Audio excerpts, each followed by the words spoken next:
Dear sisters, my biggest regret is not reconciling with my father before he passed away in April this year.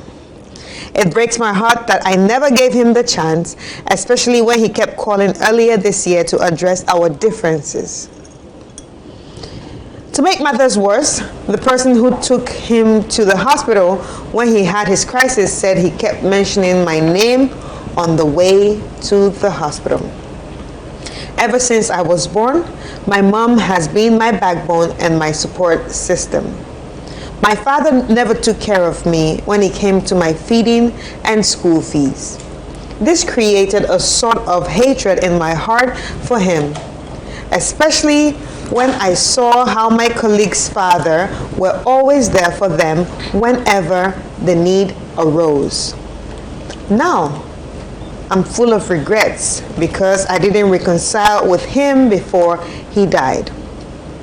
If only I could turn back the hands of time, I would have gone to meet him when he called to see me several times. I don't know how to get out of this situation. I feel terrible. I want to feel free again, although I miss my dad. What do I do to be free, sisters? I'm going to start with you, Olivia. I think you should just forgive yourself. Just forgive yourself and let it go. You can't hold on to regrets forever. You can only do what you can. It's tough, you know. I feel your story because my dad at some point in time was there for us. He loved my mother to bits, and my mom, every time I say this, my mom's friend brutalized my father, and he no longer wanted to see us or wanted to see my mom. It's like a Nigerian movie story. But it did happen to me, so I can really relate. All of a sudden, he just didn't care. My dad has never taken me through my homework before. He's never been to any sports game I was at. He's never, he just did not care. And right after secondary school, he said, he doesn't really care anymore. Like, we should go and sell like ice water on the streets, and he really doesn't care. It was very heartbreaking. He didn't know how I managed to pay my own fees to go to university, and then when time was here for me to actually finally get married, and I wanted to honor him, he told me if I've been able to take myself through university, then he's not going to take up he doesn't really care that I'm going to get married. I should take care of myself. So my dad didn't actually care. He didn't represent me. My mom was dead at the time, and I was completely abandoned by my mother's side of the family. So it was tough. There were 1,000,001 reasons for me to hate my father, and he never reached out to me after that call. I think that was the last phone call. I think the next time I reached out to him was when I had my son. And then the next moment I hear he's dead. I never had any emotional attachments towards him whatsoever, so I didn't have any regrets. I never went to see where he was laid. I was there at the funeral, paid stuff, but I was there. I don't know where he was literally buried. But my mom was my world. She was my all. I remember my first salary. I was working in the UK doing market research, and I was so happy that I picked out £100 at the time, and I just sent it to my mom, and I told my mom to buy something special for herself. I cried. I was 18, 19 when she died. But my dad, I really didn't flinch. In your case, I think why it hurts the most is because your dad reached out to you. And then you felt like you could have forgiven him. I forgave my dad. I got to appreciate that, some people are just like that. You can't force people to love you. And my dad was like that. So I think for you, it was the fact that you didn't forgive him and you didn't let go and you didn't go and see him, therefore you feel bad.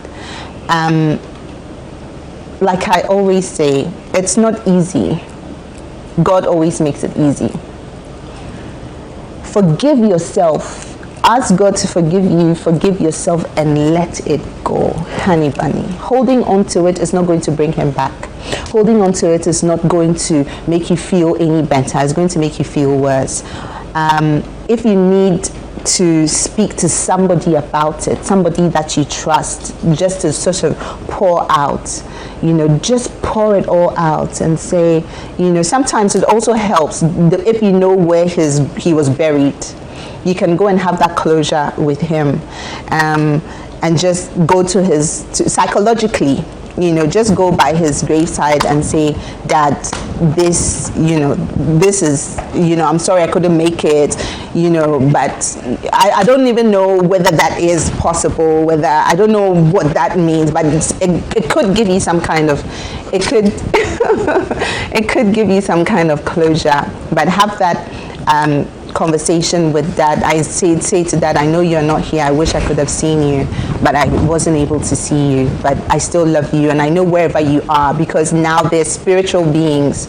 I know wherever you are, God is taking care of you, and I know you're in a much better place. Sometimes just saying those things out into the atmosphere, and just knowing that they're spirits, because we all don't know what happens in the spirit world, but we believe that after earth, if you don't miss heaven, you're definitely not missing hell. If you don't miss hell, you're definitely not missing hell. But basically, they're now spiritual beings, and whatever you say out there, we're all spiritual beings. Go. So sometimes just say it and let it all out. Pray about it and tell God to help you, and just love yourself, and just love the thought about knowing that your Father was there. Even if he didn't do anything, he made it possible for you to be birthed, or he was a catalyst to your birth. And just enjoy life, and pray about it. Make sure that when you have children, try to be better with them, and be happy. Please be happy. We'll all have regrets, but we can't punish ourselves all the time. We need to move on, but be happy. Don't be hard on yourself. There's only so much you can do, and you're human. Right. Felicia. All right. This is interesting, and I agree with Olivia.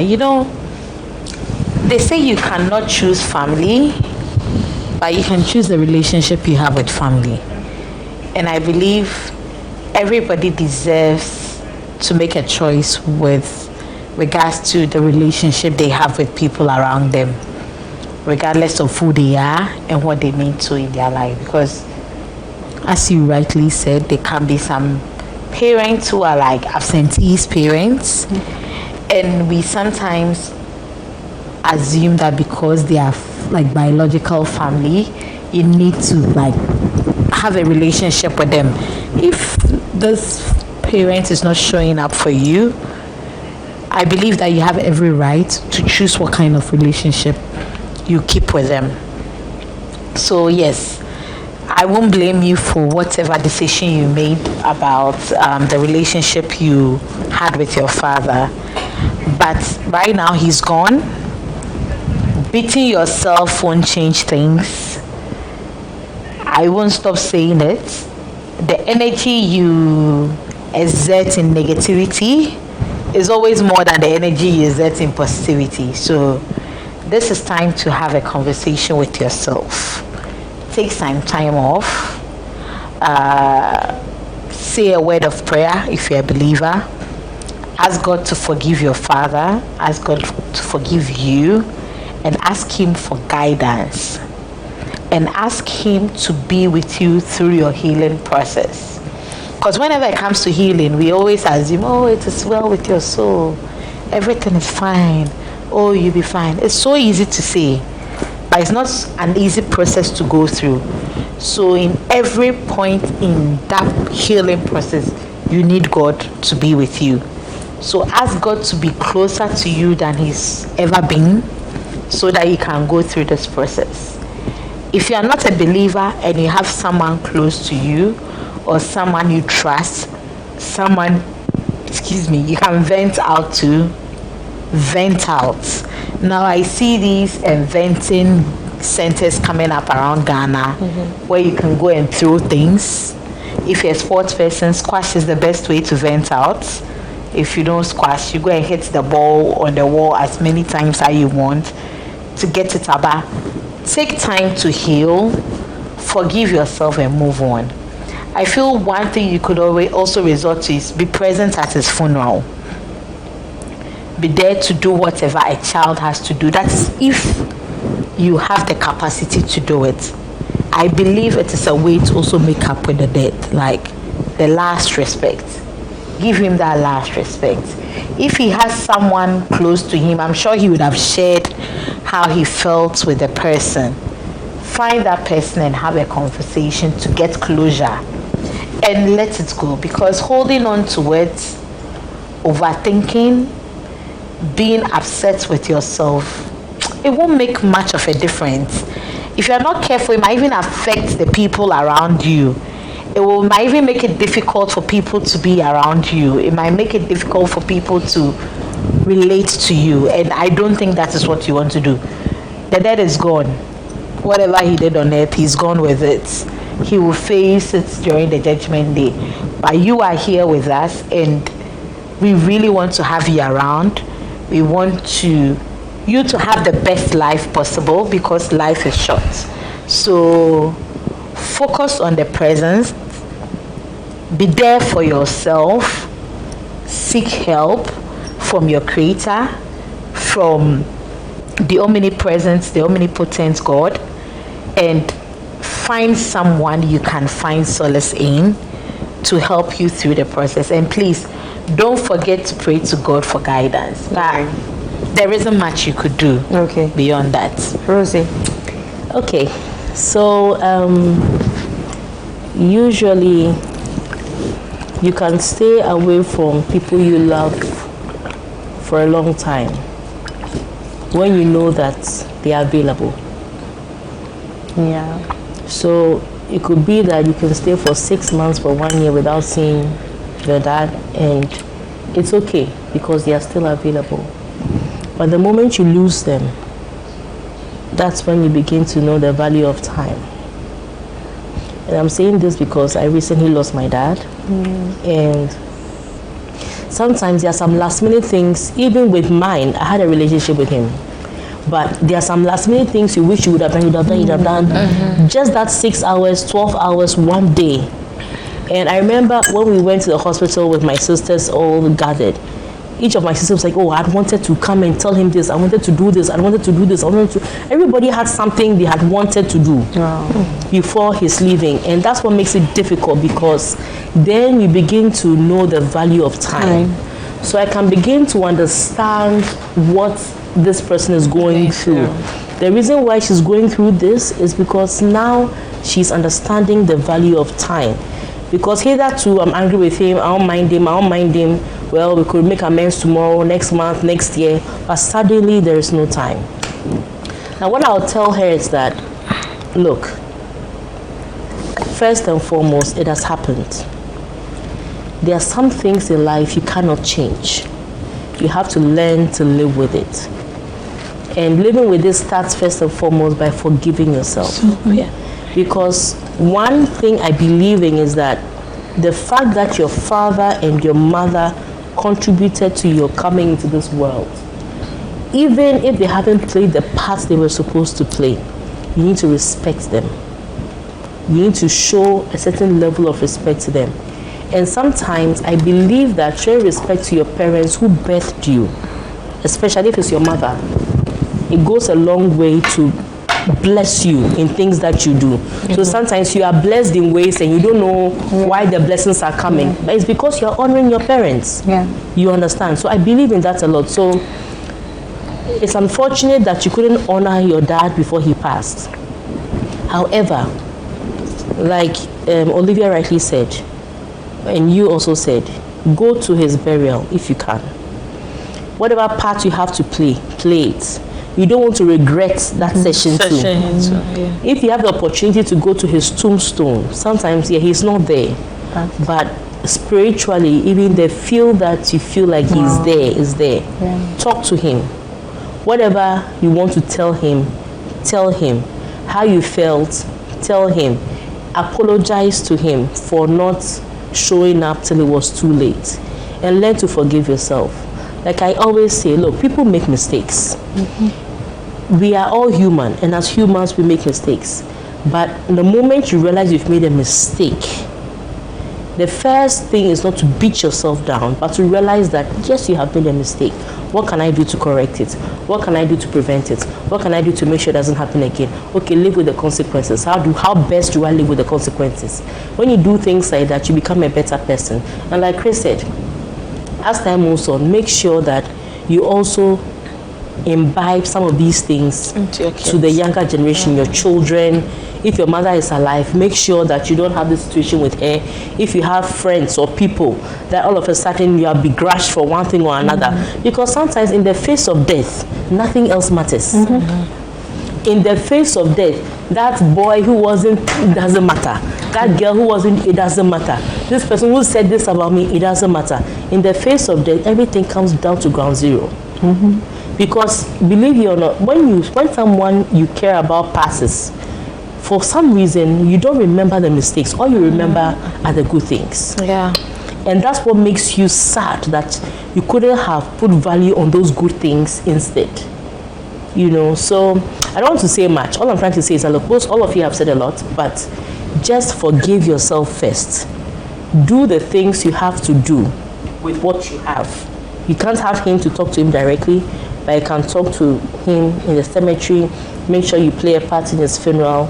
Forgive yourself and move on. This is one consequence you have to live with. Just move on. Right. It's not easy, but and especially in the light or the month of December, Christmas, Jesus coming to earth to die for all of us, and we need to forgive each other and forgive ourselves as well. So it's not to be sad. Things will always come and make us sad, but rise above it. Rise above it, exactly. Rise above it, and drink to it, and enjoy life. And drink to it. By courtesy of booze. Well, I think I agree with everything you have all said, but I would like to also add that in as much as we're talking about this guy, it's also very important for us to state that as parents, if you're watching this, you're the bigger person. Sometimes you need to do better. You need to do better. Like, I am tired. I am honestly tired of parents having grudges with their kids. I know, right? I am tired of parents not taking care of kids that they brought to this world. Look, we didn't ask you to give birth to us. The children did not ask you to give birth to them. But it's always the parents. It's always a child trying to deal with all this. And the parents is just there living his life. And then until he's dying bed, and then he remembers, I have a kid somewhere. And they always remember when they're old and weak. That's what they need you the most. So like, so annoying. I am really tired. I am really, honestly, like, I am exasperated. I've seen so many situations where it's always at the old age, dying states, they start asking for forgiveness. You understand? They start asking, I have a child somewhere that have made it. But where were you? It's not always about the child having plenty money or something throwing on the child, but where were you? I am your father. Just take care of the child at that point. Isn't it interesting how they expect you to be the bigger person when they are the bigger people and they are the ones not taking up responsibility, but they expect us to be mature enough for training they didn't even give to us, for us to reciprocate that to them, and then they're expecting us to get it from. And then the annoying part is that, you see, especially when it comes to the men, what they do is that they take out whatever reservations they have against the woman or the mother of their children on the kids. So the thing is that, look, even if you don't want to have anything to do with a woman, you can't say that you don't want to have anything to do with a man. So this one is on hindsight. I mean, it's not a parent who is sending it, but the thing is that, like you rightly said, truly it hurts when you have a father who should be present for you at the prime of your life, when you were growing, to be there for you, when you were going through puberty, when you were getting married, for instance, you're getting married. I mean, it's every woman's pride. Look, even women whose father has not been present, one will can pinpoint that they'll come rushing. They'll come rushing. They come say, just come and give me away. It's a symbolic thing.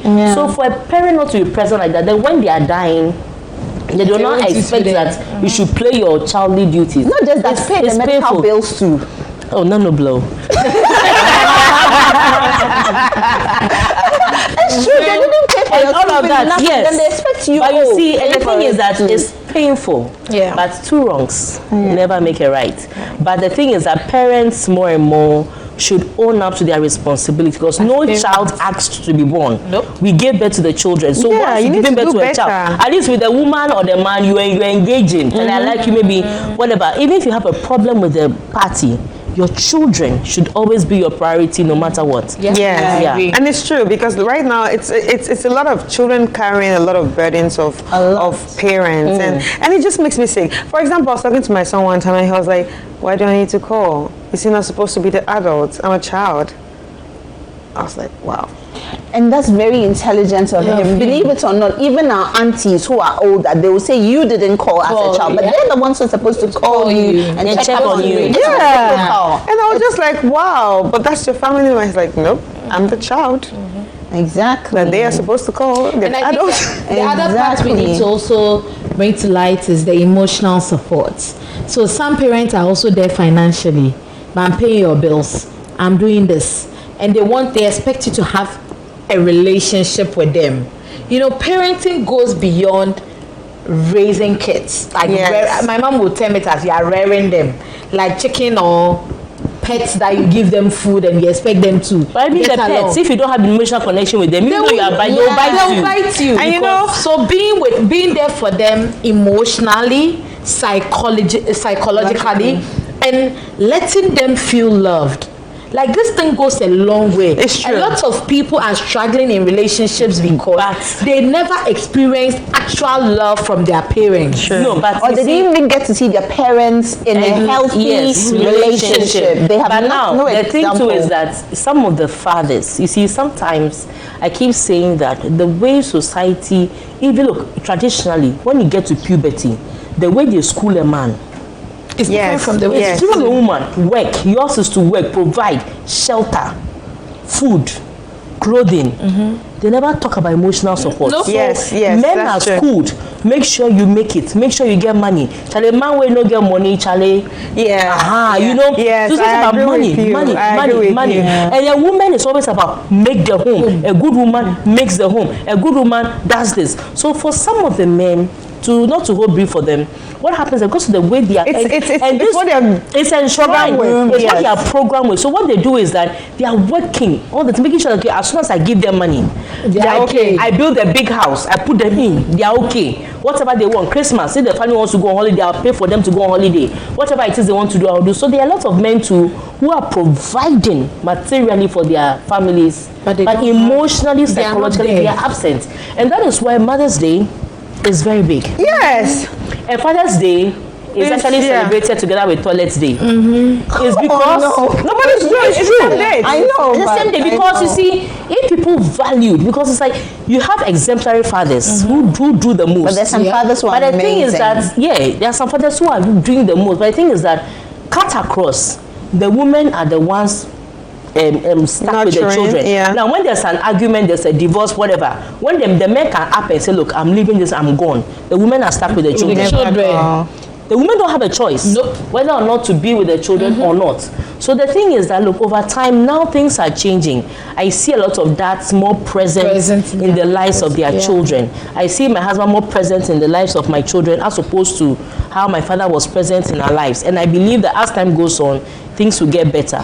But by all means, if you have made little use on the planet, take care of the little use. They didn't ask you to enjoy yourself and bring them as a byproduct. I hope this girl who's listening at least will hear all that we're saying and also know that it's not her fault she reacted the way she did. Exactly. Because she is absolutely not her fault. She didn't ask to be here. So she should also cut herself some slack. Yes, you know, yes, and yes. forgive her father and forgive herself. Right. And I would add this little bit.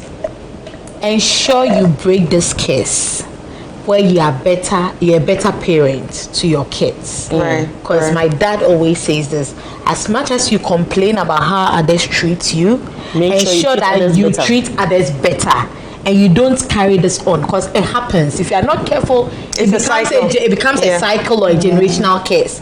The way you are treated is the same way you treat your kids. So, lady, forgive yourself and ensure that you make the right choice of father for your kids. Don't just choose somebody you love or you are crazy about. Ensure they'll be a better father to your kids and be a better mother to your kids. Right. Yeah. Thank you so much, sisters. Wow, this was very interesting. Thank you. I really appreciate it. I mean, we didn't just look at, one side of the conversation, but we have touched on different side of the different side of the conversation, and these are everything happening around us. And I think this conversation needed to be had. So thank you so much, sisters.